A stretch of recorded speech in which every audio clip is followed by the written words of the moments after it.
할렐루야. 여러분, 우리 같이 한번 인사를 나눕니다. 주님의 은혜가 여러분에게, 앞뒤 전후 좌우로 주님의 은혜가 여러분에게, 주님의 은혜가 가득하기를 바랍니다. 가만히 저를 한번 주목해 보시기 바랍니다. 고대의 근동을 가만히 살펴보고 있노라면 지금 우리가 살고 있는 시대보다도 더 변화무쌍합니다. 여러분, 하루아침에 나라가 무너지기도 하고 하루아침에 나라가 세워지기도 합니다. 그런 이 변화무쌍한 세상 속에서 이스라엘은 참 희한한 나라입니다. 왜냐하면 참 부족해요. 참 모자래요. 금방 나라가 없어져 버릴 것 같아요. 그런데 없어지지 않습니다. 무너지지 않습니다. 끝난 것 같은데 다시 일어납니다. 할렐루야. 그래서 오늘 우리가 읽은 14장 마지막 절을 보면, 32절을 보면 각 나라의 사신들이 유다에게 찾아와서 묻는 거예요. 아니, 이스라엘이 도대체 무너지지 않는 비밀이 뭐냐? 왜 주변의 나라들은 다 이렇게 무너지는데, 다 이렇게 흔들리는데, 다 이렇게 멸망하는데, 이렇게 작은 나라가 살아남는 비법이 뭐냐? 세상적인 시각으로 볼 때는 무너져야 해요. 없어져야 해요. 멸망해야 해요. 그런데 이스라엘에게 뭔가가 있는 거예요. 뭔가 특별한 것이 있는 거예요. 그래서 그 비밀을 묻는 것입니다. 여러분, 그 사신들이 유다에게 묻는 것뿐만 아니라 여기서 말하는 유다를 시온이라 그러는데, 이 시온은 오늘날 주님의 몸된 교회임을 믿습니다. 세상 사람들은 가만히 보면 교회를 조롱하는 것 같아요. 교회를 비하하는 것 같아요. 그런데 교회를 향해서, 믿음으로 살아가는 성도들을 향해서 사실 똑같은 질문을 합니다. 뭐라고 질문을 하느냐 그러면, 아니, 지금은 과학 문명의 시대인데 아니, 왜 믿음으로 삽니까? 왜 새벽을 깨워요? 왜 주일을 성수해요? 아니, 어떻게 11조를 드려요? 아니, 어떻게 삶을 구별한단 말이에요? 아니, 저 정도면 원망하고 불평하고 살 수 있는데 어떻게 그런 삶에서 감사를 해요? 어떻게 그런 삶의 자리에서 찬송을 합니까? 아멘이라도 살짝 해주시면 좋습니다. 어떻게 그렇게 기뻐할 수가 있어요? 어떻게 그렇게 사랑할 수 없는 사람까지도 사랑하며 살 수가 있어요? 아니, 다른 말로 총칭하면 어떻게 성도들은 돋는 해 아침빛 같은 삶을 살 수 있습니까? 이렇게 물어옵니다. 이렇게 물어와요. 그래서 오늘 우리가 살 길 14번째 이사야 14장인데요. 다 같이 여호와의 세우심. 누가 세우신다는 거예요? 누가 유다를 지키신다는 거예요? 누가 우리 인생을 세우신다는 거예요? 여호와께서 세우신다는 거예요. 사실 이사야를 가만히 읽어가다가 보면 북이스라엘은 아수르에 망합니다. 그리고 남유다는 바벨론에 무너져요. 언제 무너지느냐 그러면 지금 이 14장을 기준점으로 보면 약 300년 뒤에요. 약 200년에서 300년 뒤에. 그러니까 여러분, 어떻게 보면 나라가 무너질 때, 전쟁에 져서 패망을 하는 것처럼 보일 때 이건 참 비통한 거예요. 안타까운 거예요. 그래서 세상 사람들의 눈에 볼 때 이것은 나라가 망해버린 것 같아요. 끝나버린 것 같아요. 그래서 선지자들 중에 많은 선지자들이 있지만 그 중에 에레미야는 자기 자신을 뭐라고 불렀냐 그러면 눈물의 선지자라 그래요. 그래서 애가를 지었어요. 애가 눈물의 노래를, 슬픈 노래를 지어가지고 그 노래를 부르면서 울었어요. 우리의 미래가 이렇게 처참하다, 우리가 이렇게 무너진다. 노래를 불렀다니까요. 눈물의 노래를 불렀다니까요. 이사야 선지자는요, 그 앞에 될 일을 보면서 옷을 벗고 벗은 몸으로 맨발로 3년을 미친 사람처럼 외쳤어요. 돌아서지 않으면 우리의 미래는 말 그대로 처참하다. 돌아서야 한다 외쳤어요. 그러면서 돌아서지 않고 나라가 무너져 버렸단 말이에요. 나라가 망해버렸단 말이에요. 그러니까 우리의 눈에는 분명히 나라가 망해버린 것 같아요. 무너져 버린 것 같아요. 끝나버린 것 같아요. 그냥 오프되어 버렸어요. 아무것도 아니에요. 그런데 14장 32절에 역설적이 역설적, 그 나라 사신들에게 어떻게 대답하겠느냐. 아니 다 망해버린 나라가, 다 무너져버린 나라가, 다 오프돼버린 나라가 어떻게 오늘도 이렇게 건지하느냐라고 여러분 사신들이 와서 묻는 거예요. 그때 이스라엘이 뭐라고 대답하느냐. 이스라엘이 세워지는 비밀이 뭐냐. 다 같이 여호와께서 시온을 세우셨으니. 무슨 이유가 필요해요? 무슨 이유가 필요해? 누가 나를 세우셨다는 거예요. 여러분, 나 같은 사람을, 부족하고 모자란 나 같은 사람을 누가 세우셨다는 거예요? 여호와께서 세우셨다는 거예요. 우리 가정을 누가 세우셨다는 거예요? 여호와께서 세우셨다는 거예요. 여러분, 지금부터 제가 묻는 말에는 무조건 답이 누구예요?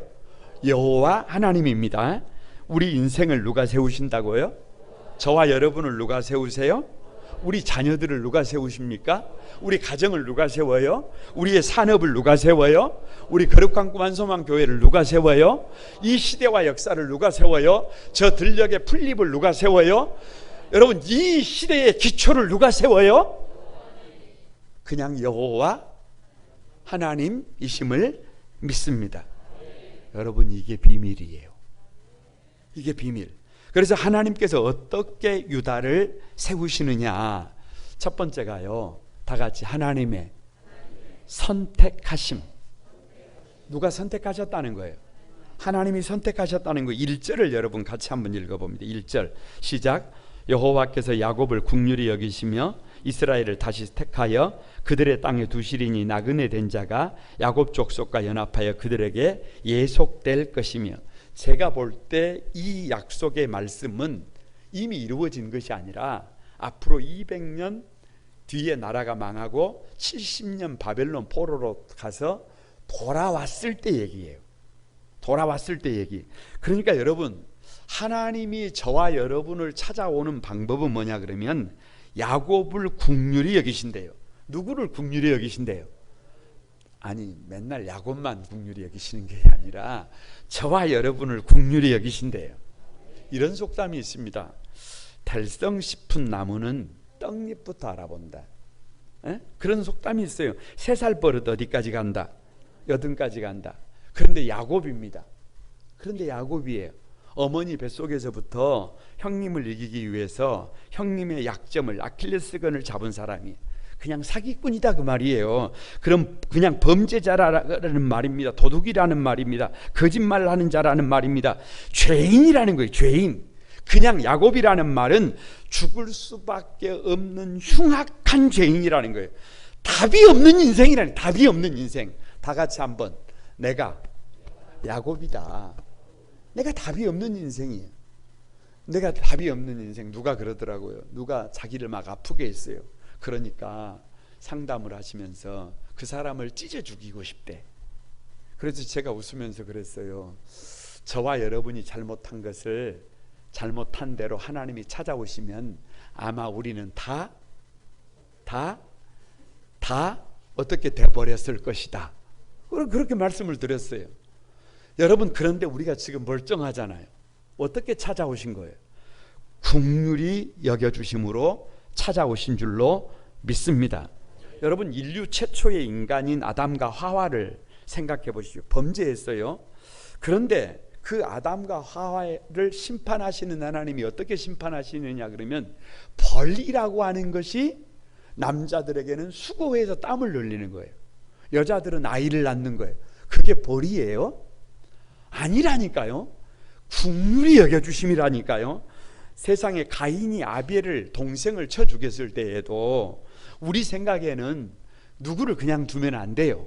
가인을 그냥 두면 안 돼요. 그런데 하나님이 하신 일이 뭐냐 그러면, 가인이 죽지 않도록 표를 줘서 만나는 사람들에게서 죽임을 당하지 않도록 길을 열어주셨어요. 그러니까 하나님은 어제나 오늘이나 영원토록 우리에게 다가오시는 방법이 뭐냐 그러면 국률이에요. 국률. 함께 아파하시는 거예요. 주님은 우리가 아무리 문제가 있어도 이렇게 말씀을 하시지 않아요. 인간아 용서하시기 바랍니다. 인간아 왜 그 꼬라지로 사냐, 이렇게 말씀하지 않으세요. 왜 그렇게 사느냐, 왜 그것밖에 되지 않느냐, 왜 그 모양 그 꼴이냐. 충분히 책망할 수가 있어요. 충분히 손가락질할 수가 있어요. 충분히 외면할 수 있어요. 그냥 우리를 다 찢을 수 있어요. 다 오프할 수 있어요. 그런데도 불구하고 우리를 어떻게 찾아오셨어요? 긍휼히 여기시는 하나님임을 믿습니다. 그래서 누가 살아난다고요? 그래서 누가 세워진다고요? 그래서 저와 여러분이 세워짐을 믿습니다. 여기 이스라엘을 다시 택한다고 하셨는데요, 여러분 성경을 가만히 보면 우리가 하나님의 백성이 될 수 있는 딱 한 가지 이유가 뭐냐 그러면 다른 것 없어요. 누가 나를 택하신 거예요. 하나님이 저와 여러분을 택하신 거예요. 우리가 뭘 잘한 게 아니에요. 왜냐 그러면 에베소서 1장 4절에 보면 다 같이 창세전에 그리스도 안에서 우리를 택하셨다. 언제요? 창세전이 온 우주 만물이 조성되기 전에, 우리 부모들이 나를 출산하기 전에 하나님은 창세전에 누구를 택하신 거예요? 저와 여러분을 택하신 거예요. 저와 여러분이 그냥 태어난 것 아닙니다. 그냥 우연히 태어난 것 아닙니다. 그냥 부부가 된 것 아닙니다. 그냥 거룩한 꿈 안소망교회 성도들이 된 것 아닙니다. 하나님의 백성들이 된 것이 그냥 된 것이 아님을 믿습니다. 여러분 칼빈이요 애정론을 얘기하면서 이런 얘기를 해요. 창세 전에 우리가 무슨 자격을 얻을 수가 있느냐? 아직 없는 사람이 무슨 자격이 있어요? 창세 전에 어떤 공적을 쌓을 수 있는가, 이렇게 말을 해요. 아니 태어나지도 않은 우리가 무슨 공적을 쌓을 수가 있어요? 우리가 선택된 것은 100% 누구의 선택이다? 하나님의 선택하십니다. 하나님의 경륜 속에서 누구를 택하셨다? 다 같이 옆 사람에게 하나님이 당신을 선택하셨습니다. 그것이 복이에요. 그것이 복. 다른 게 복이 아니에요. 그것이 복이에요. 왜 하나님의 선택하심이냐 그러면 여러분 이렇게 말씀하셨잖아요. 이스라엘을 다시 택하여 그들의 땅에 두시리니 나그네 된 자가 야곱 족속과 연합하여 그들에게 예속될 것이다. 이건 언제적 얘기라고요? 앞으로 300년 뒤에 있을 일이, 앞으로 일어날 일이에요. 앞으로 일어날 일. 아니 지금 남유다가 망한다니까요. 끝난다니까요. 소멸이 돼버린다니까요. 없어져 버린다니까요. 그래서 여러분 어디에 끌려가서, 저 바벨론에 끌려가서 앞으로 눈물을 흘리면서, 피눈물을 흘리면서 울게 된다니까요. 그런데 하나님은 전혀 다른 말씀을 하고 계세요. 설교를 준비하면서 여러분 그냥 마음속에 드는 생각이 무슨 말이냐 그러면 다 같이 한번 따라서 해봅니다. 인생 만사, 세옹지마, 좌절금지, 뭐 그런 생각이에요. 아니 그냥 그런 생각이 들어요. 여러분 무슨 말인지 잘 아시잖아요. 한 노인이 살았어요. 그런데 노인이 집에서 기르는 말이 집을 나가버렸네요. 그것도 오랑캐 땅으로 넘어가 버렸어요. 찾을 수가 없잖아요. 그러니까 사람들이 와가지고 물었어요. 위로를 했어요. 아이고 어르신 얼마나 마음이 아프십니까? 위로를 했어요. 그랬더니 어르신이 하는 말이 어찌 압니까? 이것이 복이 될지. 그랬더니 조금 있으니까 시간이 좀 지나고 나니까 뭐를 데리고 들어왔어요? 집 나간 말이 준말을 데리고 들어왔어요. 할렐루야. 그러니까 동네 사람들이 다시 와가지고 축하한다고 그러니까 너무 축하할 일이 아닐 수도 있습니다. 이것이 재앙이 될지 누가 알겠어요. 아닌 게 아니라 아들이 말을 타다가 말에서 떨어져 가지고 다리가 불러져 버렸네요. 그러니까 또 동네 사람들이 와가지고 하는 말이 아이고 어르신 어떡합니까? 그러니까 무슨 그런 말씀을, 이것이 복이 될지 누가 알겠어요. 그러는 거예요. 아닌 게 아니라 오랑캐가 쳐들어와서 전부 다 여러분 아들들이 군대에 입대하는데 누가 아들이 다리가 불러졌으니 어떻게 군대를 갑니까? 그래서 군대를 가서 물론 가서 싸워야 되겠지만 19이 다 죽어버린 거예요. 그런데 누구만 살아남은 거예요? 여러분, 그래서 나온 말이 인생 만사 세옹지마예요. 말이 집을 나가도 때가 되니까 준말을 데리고 돌아오고 할렐루야. 다리가 부러져도 그것 때문에 목숨을 부지하고, 그러니까 뭐 하지 말라는 거예요.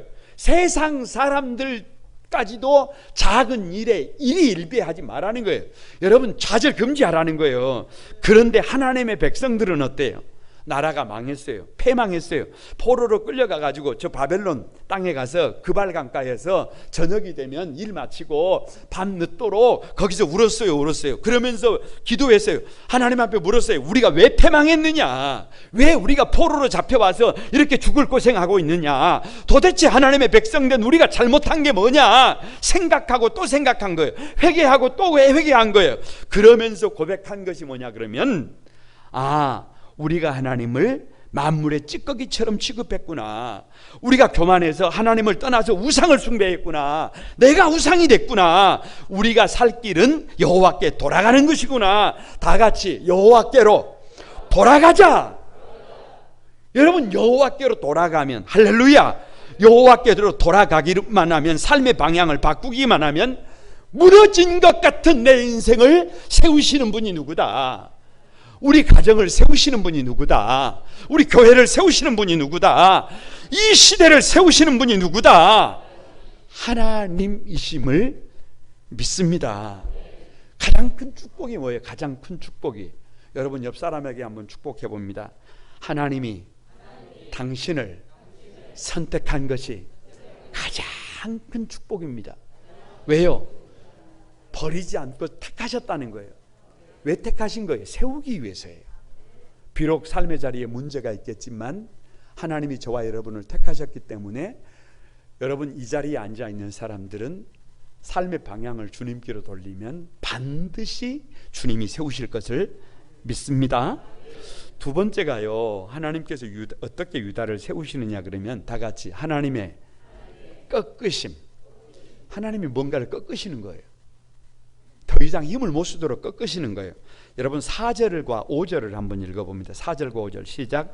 너는 바벨론 왕에 대하여 이 노래를 지어 이르기를, 압제하던 자가 어찌 그리 그쳤으며 강포한 성이 어찌 그리 패하였는고, 여호와께서 악인의 몽둥이와 통치자의 귀를 뭐 하셨도다? 꺾으셨도다. 뭐를 꺾어버린다는 거예요? 그냥 바벨론을 꺾어버린다는 거예요. 자, 여러분 저를 한번 주목해 보세요. 유다가 어디에 망한다고요? 바벨론에 망한다니까요. 그런데 하나님은 뭐를 꺾어버리신대요. 그러니까 뭐에 유다가 망하는 것이 가만히 생각을 해보세요. 바벨론 때문이에요. 바벨론 때문에 슬픔을 겪고, 바벨론 때문에 곤고를 겪고, 바벨론 때문에 수고하고, 바벨론 때문에 고역을 하고, 바벨론 때문에 망하고, 바벨론 때문에 포로로 끌려가고 처참해지는 거예요. 다 결국은 뭐 때문이에요? 바벨론 때문이에요. 그런데 그 바벨론을 누가 꺾어버리시더라? 하나님이 꺾어버리시더라. 왜요? 왜? 여러분 그 당시만 해도 바벨론이 신흥 강국으로 떠오릅니다. 그런데 그 바벨론을 하루아침에 여호와께서 꺾어버리시는 겁니다. 여러분 바벨론의 왕의 몽둥이를 꺾어버린다는 말은 바벨론 왕의 군대를 꺾어버리신다는 거예요. 아니, 여호와께서 바벨론 왕의 왕권을 꺾어버린다는 거예요. 그래서 주변에 8절에 이렇게 말합니다. 향나무와 레바논의 백향목도, 향나무와 레바논의 백향목이라는 말은 은유예요. 은유법이에요. 그래서 주변의 나라들을, 이미 바벨론이 무너뜨린 나라들을 일컬어서 향나무, 레바논의 백향목이라고 하는 거예요. 향나무와 레바논의 백향목이 하는 말이, 네가 넘어져 있은즉 올라와서 우리를 베어버릴 자 없다 하는도다. 아니, 누가 무너져 버리니까, 바벨론이 무너져 버리니까 이제 다른 나라를 공격할 나라가 있다는 거예요? 없다는 거예요? 아니, 우리를 무너뜨릴 자가 있다는 거예요? 없다는 거예요? 그래서 바벨론이 무너지는 것을 보고 주변에 있는 나라들이 아무도 애통해하지 않는 거예요. 아무도 여러분 아파하지 않은 거예요. 서운해하지 않는 거예요. 좋아하는 겁니다. 환영하는 겁니다. 그래서 9절에 이렇게 말을 해요. 스올이 너로 말미암아 소동하며 내가 오는 것을 영접하되. 여러분 스올은 지옥이에요. 지옥. 그러니까 바벨론의 왕이 시간이 지나니까 어디 오더라는 거예요? 지옥이 오더라는 거예요. 여러분 한번 생각을 해보세요. 세상 그 누구도 바벨론 왕이 지옥에 올 것이라고 생각을 하지 않았어요. 왜냐 그러면 바벨론은 문명의 꽃이에요. 문명의 꽃. 가장 아름다운 거예요. 갖지 못할 것이 없고 소유하지 못할 것이 없을 막강한 힘과 권력이에요. 그런데 그 바벨론의 왕이 시간이 지나니까 어디에 와 있더라는 거예요? 스월에 와 있더라는 거예요. 그러니까 인간의 종착지가 지금 무슨 몇 평 아파트에 사느냐, 차를 뭐를 타느냐, 지금 어떤 지위에 있느냐, 그건 허상이에요. 허상. 잠시 보이다가 없어지는 안개 같은 것이 인상인데 그 인생의 마지막 종착지가 어디에서 만나게 되더라? 지옥에서 만나게 되더라. 아, 너도 왔냐, 너도 왔냐, 너도 우리와 같이 되었느냐. 거기다가 여러분 11절에요 그 지옥에 온 바벨론 왕의 처참한 모습을 11절에 이렇게 말합니다. 네 영화가 수월에 떨어졌으며 네 비파 소리까지로다. 구더기가 내 아래 깔림이여 지렁이가 너를 덮었도다. 참 성경의 이 표현이요, 그동안에 많은 시를 읽고 많은 인문학을 공부하고 여러분 많은 소설을 보면서도 이런 표현을 접한 적이 없어요. 이런 표현을 접한 적이 없어요. 바벨론 왕이 가게 되는 그 지옥이 어떤 곳이냐 그러면 여러분 구더기 침대예요. 구더기 침대. 누웠는데 바벨론의 왕이 지옥에 가서 누웠는데 구더기가 어떻게 해요? 구더기 침대라니까요. 여러분 구더기 침대에 누워서 덮은 이불이 뭐예요? 지렁이 이불이에요. 아니 그러니까 이 말이 무슨 말이냐 그러면 다시 말하면 그동안 이 바벨론 때문에 남유다가 멸망을 하고 수많은 나라들이 무너졌는데 그 바벨론 왕도 하나님이 꺾으시니까 힘을 쓴다 못 쓴다? 아무것도 아니다. nothing이다. nothing. 세상에 아무것도 아닌 것에 누가 무너진 거예요? 남유다가 무너진 거예요.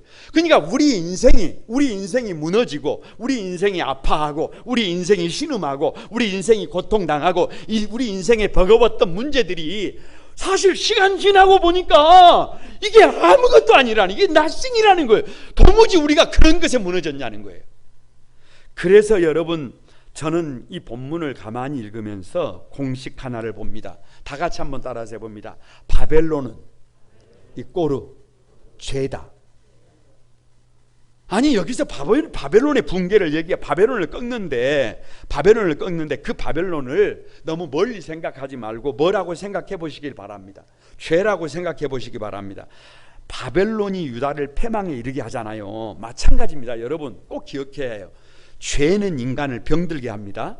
죄는 인간을 고장나게 합니다. 정신을 바짝 차려야 합니다. 죄는 인간을 죽음으로 몰고 갑니다. 그래서 어디에 아픔이 있냐 그러면 죄가 들어가면 거기에 아픔이 있어요. 죄가 있는 곳에 인간의 탄식이 들려옵니다. 신음소리가 들려와요. 그래서 어디가 지옥이냐 그러면 환경이 나쁜 곳이 지옥이 아니라 죄가 있는 곳이 지옥이에요. 자, 여러분 저를 한번 봐보세요. 이 인생에 저와 여러분의 삶 속에 죄가 들어오면 없어지는 게 있어요. 뭐냐? 감사가 없어져요. 죄가 들어왔다는 거예요. 나에게 지금 감사가 없어요. 이 말은 내 인생이 죄로부터 점령당하고 있다는 거예요. 내 인생에 감사가 사라지게 됩니다. 찬송이 사라지게 됩니다. 그러면 기쁨이 사라지게 돼요. 기쁨이 사라지게 돼. 얼굴이 어두워요. 얼굴이 어두워. 죄가 들어왔다는 얘기예요. 여러분 부부 사이에 죄가 들어오면 부부를 보면서, 배우자를 보면서 뭐가 없어져요? 뭔 고민을 해요. 이거 점검해 보라니까요. 부부를 보면서 뭐가 없어져요? 배우자를 봐도 뭐가 없어져?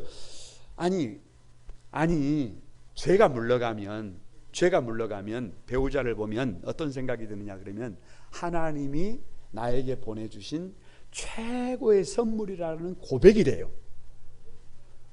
그래서 뭐가 찾아오는 거예요? 감사가 찾아오는 거예요. 할렐루야. 그래 뭐가 되는 거예요? 맨날 감사는 지나갔다니 찬송이 되는 거예요. 뭐가 있는 거예요? 기쁨이 있는 거예요. 그래서 사랑할 수 없는 사람조차도 사랑이 되는 겁니다. 마찬가지. 공동체에 죄가 들어오면 우리 교회가 공동체잖아요.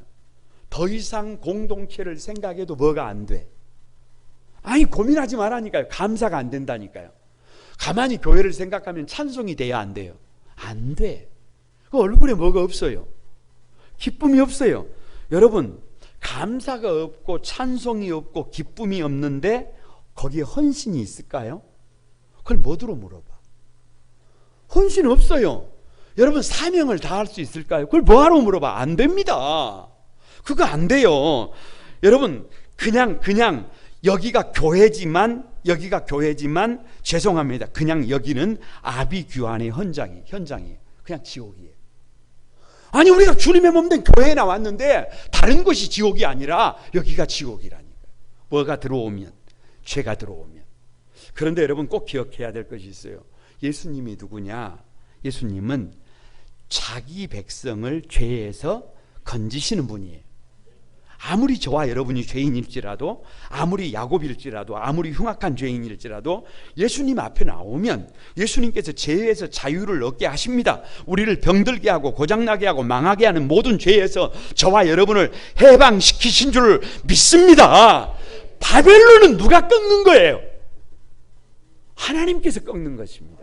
바벨론은 하나님께서 꺾으세요. 여러분, 사단의 지휘본부에 해골의 정수리에 십자가를 세우시고 그 위에서 저와 여러분을 대신해서 십자가에 못 박히시고 물과 피를 다 쏟으시고 죽으시면서 저와 여러분의 모든 죄를 대속하셨음을 믿습니다. 여러분, 찬송, 그래서 이런 찬송이 있잖아요. 십자가에서 흘린 보혈은 예루살렘 유다와 땅끝까지 구원의 강물이 온 세상을 덮었다는 거예요. 세상의 모든 죄를 어떻게 했다는 거예요? 대속했다는 거예요. 여러분, 누가 내가 죄를 해결한 게 아니에요. 누가 죄를 대속한 거예요? 주님이 우리의 죄를 대속한 것을 믿습니다. 그래서 바벨론의 모습을, 죄의 모습을 14장 16절에 여러분 이렇게 기록하고 있어요. 16절을 한번 봅니다. 같이 한번 봅니다. 너를 보는 자가 주목하여 너를 자세히 살펴보며 말하기를 이 사람이 땅을 진동시키며 열국을 놀라게 하며, 이 사람이, 이 죄가 땅을 진동시키며 열국을 놀라게 하며 세계를 황무하게 하며 성읍을 펴게 하며 그에게 사로잡힌 자들을 집으로 놓아 보내지 아니하던 것이 이것이냐? 여러분, 이게 무슨 말이에요? 가만히 여러분 생각해 보세요. 이 사람은 그냥 죄라니까요. 죄. 이 죄가 땅을 진동시킨 것이냐? 이 죄가 우리를 무너뜨린 것이냐? 이 죄가 우리를 그렇게 혼란스럽게 만들었던 것이냐? 이 죄가 우리의 삶을 그렇게 황폐하게 만들어버린 것이냐? 이 죄가 나라를 망하게 한 것이냐? 이 죄가 우리를 포로되게 만든 것이냐? 그런데 여러분, 예수 그리스도를 나의 주님으로 모시면 더 이상 죄는 죄가 아님을 믿습니다. 더 이상 죄는 힘을 쓸 수 없음을 믿습니다. 더 이상 죄에 이끌려 다닐 필요가 없는 줄로 믿습니다. 여러분, 죄의 문제가 해결되면 우리 인생은 세워집니다.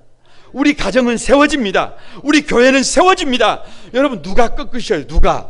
이 죄를 누가 꺾으세요? 하나님이 꺾으심을 믿습니다. 누가 한 것이 아니에요. 내가 한 것이 아니에요. 누가 하신 거예요? 주님이 하신 것을 믿습니다. 여러분, 옆 사람에게 한번 축복합니다. 예수님을 나의 주님으로 모시면 더 이상 죄는 문제가 되지 않습니다. 그래서 우리 인생이 세워집니다. 그 은혜를 여러분이 누리시기를 바랍니다. 세 번째, 하나님께서 어떻게 유다를 세우시느냐 그러면, 여러분 길기는 합니다만 한번 따라서 해봅니다. 하나님의 끊고 파하고 소멸시키심. 여러분 우리가 읽은 20 읽지 않았습니다만 21절에서 마지막 절까지요, 바벨론을 멸하고 아수르를 파하고 그리고 블레셋을 소멸시킵니다. 그런데 여러분, 이것은요 시간차가 있어요. 시간차, 약간 오해의 소지가 있는데 지금 이루어지는 것이 아니라 언제 이루어졌어요? 한참 뒤라니까요. 한참 뒤에. 그런데 여러분 2000년 전으로 거슬러 올라가 보세요. 주님께서 십자가에 달리셨을 때 마지막에 뭐라고 말씀하셨냐 그러면 이렇게 말씀하셨어요. 다 같이 하면 다 이루었다. 다 이루어졌다는 거예요. 다 이루어졌다는 거예요. 그러니까 예수 믿는 사람들은 거두절미하고 이 믿음을 가지고 살아가는 겁니다. 남유다를 망하게 만들고 힘들게 만들었던 바벨론, 아수르, 블레셋은 다 어떻게 돼버렸다는 거예요. 하나님이 끊어버리고 파하고 이미 소멸시켜 버렸다. 할렐루야. 여러분 보세요. 지금 이 바벨론은 이제 만들어지고 있어요. 지금 14장을 기준점으로 보면 나라가 이제 세워집니다. 그런데 그 나라가 대략 한 200년 뒤에 200년이 지나면 막 강성하게 일어나던 그 나라를 하나님께서 어떻게 하세요? 그냥 끊어버린단 말이에요. 그냥 끊어버려. 아니 여러분 14장 22절에 바벨론과 관련된 그래 22절을 한번 보세요. 만군의 여호와께서 말씀하시되 내가 일어나 그들을 쳐서 이름과 남은 자와 아들과 후손을 바벨론에서 끊으리라. 바벨론과 관계된 모든 것을 끊어버린다는 거예요. 그러니까 아니 지금 막 이것이 막 온 세상을 삼킬 것 같은데 이미 그 바벨론은 하나님께서 어떻게 해버리신다? 끊어버린다. 할렐루야. 흔적도 없게 하신다. 앞으로 되어질 일이지만 여러분 그 앞으로 되어질 일을 가지고 뭐 하지 말아라. 근심하지 말아라. 걱정하지 말아라. 염려하지 말아라. 왜요? 하나님이 꺾으신다니까요. 하나님이 끊어버리신다니까요. 그것뿐만이 아니라 아수르도 마찬가지입니다. 지금 이 14장을 기준점으로 했을 때 아수르의 산헤립이 북이스라엘을 공격하고 있습니다. 그러니까 그 전쟁이 끝나면 남유다로 칼끝이 돌아온단 말이에요. 공격해 올 것이에요. 그런데 14장 22절을 보세요. 14장 25절을 보시기 바랍니다. 같이 한번 읽어봅니다. 내가 아수르를 나의 땅에서 파하며 나의 산에서 그것을 짓밟으리니. 파해버린다 시잖아요. 짓밟아버리신다고 하잖아요. 그러니까 뭐 하지 말라는 거예요. 두려워하지 말라는 거예요. 걱정하지 말라는 거예요. 염려하지 말라는 거예요. 지금 되어지는 일들을 가지고 그렇게 염려하지 말고 그렇게 떨지 말라는 거예요. 겁먹지 말라는 거예요. 왜요? 하나님이 그 문제를 어떻게 하신다는 거예요? 해결하신다는 거예요. 거기다가 블레셋도 마찬가지입니다. 여러분 블레셋은 특징이 하나 있는데요. 이 바벨론과 아수르는 요단 동편 지역입니다. 그런데 이 블레셋은 가나안 땅 안에가 있어요. 가나안 안에가 있어요. 영내가 있어요. 그래서 사실 이 이스라엘을 힘들게 하는 것은 어디냐 그러면 저 밖에서 오는 적이 아니라 늘 가까이에서 힘들게 했던 이 블레셋이에요. 블레셋. 그런데 이 블레셋을 향해서 14장 31절에 이렇게 말합니다. 성문이여 슬피 울지어다. 성읍이여 부르짖을지어다. 너 블레셋이여 다 뭐하리라? 소멸되리로다. 누가 소멸시킨다는 거예요? 하나님이 소멸시킨다는 거예요. 그거 가지고 겁먹지 말라는 거예요. 여러분 이게 믿음의 공식이에요. 이게 믿음의 공식. 하나님 없이 보면 우리 인생에 하나님이 없을 때는 뭐 때문에 우리 인생이 망하는 거예요? 블레셋 때문에 망하는 겁니다. 아수르 때문에 무너지는 겁니다. 여러분 바벨론 때문에 무너지는 거예요. 그런데 우리가 믿음 안에 들어가게 되면 우리 하나님이 나의 하나님이 되고 내가 하나님의 백성이 되면 당연히 바벨론은 누가 막으세요? 아수르는 누가 끊으세요? 블레셋은 누가 소멸시키세요? 그냥 하나님이 일하신다니까요. 우리 인생의 문제를 누가 해결하시더라는 거예요. 그런 것 가지고 죽을 것처럼 주저앉아 있지 말고 절망하지 말고 좌절하지 말라는 거예요. 이 말씀을 조금 더 깊이 들어가 보면요, 여러분 한번 곰곰이 생각해 보세요.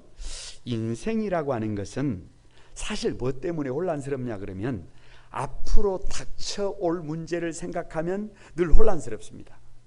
왜냐? 좀 나도 사람답게 살고 싶어요. 에?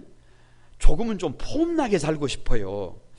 우리 삶이 도대체 어떻게 살아야 될지, 어떻게 도전해야 될지, 그래서 혼란스러워요. 그래서 혼란스러워.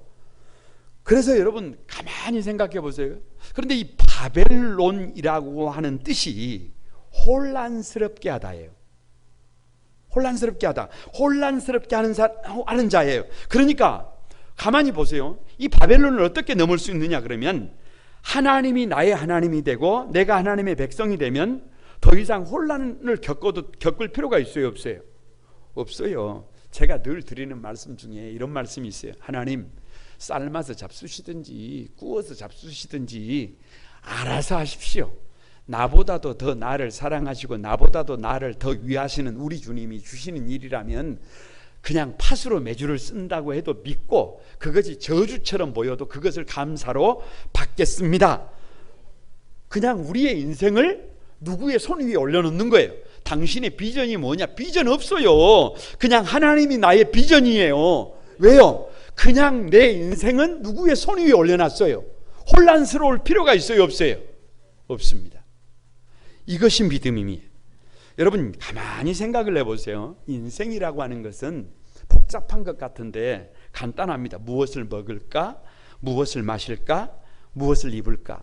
사실 이것 가지고 고민하고 사는 거예요. 이 말을 뒤집으면 이런 거예요. 조금 부유해지고 싶다는 거예요. 에? 아니 뭐 별거 없다니까요. 그냥 좀 다른 사람들보다 또 좀 다른 가정보다 다른 나라보다 조금 더 강성해지고 싶다는 거예요. 그런데 여러분 아수르라는 말이 번성하게 하다는 말이에요. 이게 가만히 생각해 볼 필요가 있어요. 그런데 하나님이 나의 하나님이 되면, 내가 하나님의 백성이 되면, 여러분 묻습니다. 꼭 부자로 살아야 해요? 꼭 다른 사람보다 좀 더 많이 가져야 해요? 꼭 다른 사람보다 위에 있어야 해요? 아니, 안 그래도 된다니까요. 하나님이 나의 하나님이 되면, 내가 하나님의 백성이 되면 그냥 하나님이 내 하나님인 것으로 만족한다니까요. 예수님이 내 주인이 되면, 내 주님이 되면, 만유 되시는 그 주님이 내 안에 채워지면 아무것도 없어도 0, 아무것도 없어도 1 플러스 1, 예수님 한 분이 계시면 나는 세상에서 가장 행복한 사람이 되는 줄로 믿습니다. 할렐루야. 이것이 믿음이에요. 그러니까 우리 인생이 세워지는 거예요. 여러분 인생이라고 하는 것이요, 가만히 생각을 해보세요. 지금 인생의 3대 문제를 얘기하고 있는 거예요. 인생이라고 하는 것이 누구를 물어나고, 꼭 문제가 있으면 사람은 어디를 향하느냐 그러면 밖을 향해요. 나를 이렇게 힘들게 하는 것은 저 사람 때문이에요. 사람 속성이 그런다 그 말이에요. 나를 이렇게 힘들게 하는 것은 배우자 때문이고, 가족들 때문이고, 이웃들 때문이고, 심지어는 정치하는 사람들 때문이고, 심지어는 목사님 때문이고, 뭐 이렇게 된단 말이에요. 그런데 그건 사기예요, 사기. 그건 사기. 사실은 진짜 적은 어디에 있느냐 그러면 이 속에 있어요. 이 속에, 내 안에 있어요. 그래서 사도 바울이 하는 말이 자기 내면에 두 세계가 있대. 두 세계가. 그런데 그 뭔 세계가 문제가 되느냐 그러면 육체의 소욕대로 살아가고 싶은 그 세계가 문제래요.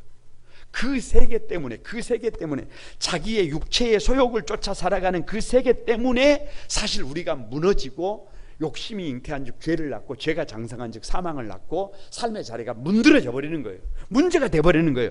그런데요 이 블레셋이라는 말이 무슨 말이냐 그러면 이방인이라는 말이에요. 이방인. 무슨 말이냐? 외국인이라는 말이에요. 그러니까 내 안에 누가 있어요? 이방인이 있다니까요. 내 안에 누가 있어야 되는데, 내가 있어야 되는데 내 안에 내가 원치 않는 다른 사람이 있어요. 이게 블레셋이에요. 이게 블레셋. 그래서 여러분 가만히 다시 정리해 봅니다. 나를 병들게 하고, 나를 고장나게 하고, 나를 무기력하게 하게 만드는 것은 외부에 있는 게 아니라 내 안에 있는데, 그런데 여기 비밀이 있어요. 하나님이 다 같이, 하나님이 나의 하나님이 되고 내가 하나님의 백성이 되면 나는 내가 뭐가 된다? 성령의 전이 된다. 이해인 수녀는 민들레 영토를 얘기하는데요, 여기가 천국의 영토가 됩니다. 천국의 영토가 돼. 아니 우리 안에 나를 무기력하게 만들고 나를 병들게 만들었던 모든 어둠의 세력이 예수님이 들어오시니까 물리적으로 그분이 내 안에 들어오면 이 성령의 육체를 소욕을 쫓아서 살아가던 나를 고장나게 만들었던 내 내면의 어둠이 자연스럽게 물러가는, 빛이 들어오면 어둠은 물러가는 겁니다. 어둠이 물러가니까 마음에 감사가 있고 마음에 평안이 있고 마음에 찬송이 있고 기쁨이 찾아오는 겁니다. 가만히 생각해 보면 모든 것이 감사해요. 가만히 생각해 보면 마음에 기쁨이 있어요. 그래서 저녁에 하루 일과를 다 보내고 오늘도 지켜주신, 오늘도 하루를 선물로 주신 그 하나님을 가만히 생각해 보면 이래서 감사, 저러면 저래서 감사, 그러면 그래서 감사, 감사를 헤아리고 잠자리에 누우면 그냥 뭐가 와요? 그냥 하나님을 사랑하는 자들을 위하여 뭐를 주시는 거예요? 잠을 주시는 거예요. 그냥 잠이 오는 거예요. 아니 그냥 아침까지 세상 사람들은 10시간을 자도 피곤하다는데 4시간만 자도 거뜬하게 피로를 이기고 일어날 수 있음을 믿습니다. 그래서 인생이 세워지는 겁니다. 거두절미하고 우리에게 필요한 게 뭐예요? 믿음이 필요합니다. 다른 게 필요한 게 아니에요. 여러분, 예수님께서 십자가에 못 박히셔서 물과 피를 다 쏟으시고 죽으시면서 저와 여러분의 죄가 해결되었다라고 하는 믿음. 할렐루야. 예수님의 십자가가 해골되고 사단의 지휘본부에 세워지고 그 피가 사단의 지휘본부를 괴멸시켜버렸어요. 더 이상 사단은 우리를 이길 수 있어요, 없어요? 어둠은 우리를 이길 수 있어요, 없어요? 없어요. 누가 들어가기만 해도. 저와 여러분이 빛된 주님을 모시고 들어가기만 해도 어둠은 물러납니다. 우리 가정에 어둠은 더 이상 존재해요, 없어요? 없어요. 네?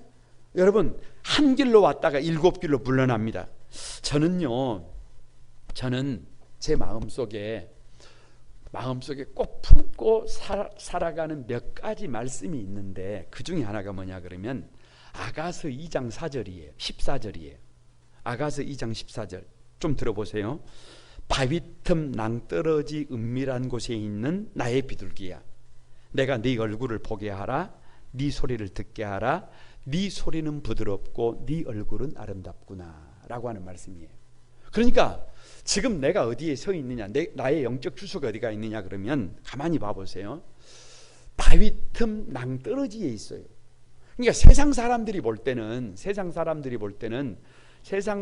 눈에 저를 볼 때 저분은 발 한 번 잘못 내디디면 천길 낭떠러지로 떨어지는구나. 저 사람은 진짜 위태로운 사람이구나. 세상 사람들의 눈에 볼 때는 그렇게 위태로운 사람이 누구예요? 세상 사람들의 눈에는. 그런데 이것을 똑같은 자리지만 믿음의 시각으로 달려가면 전혀 달라.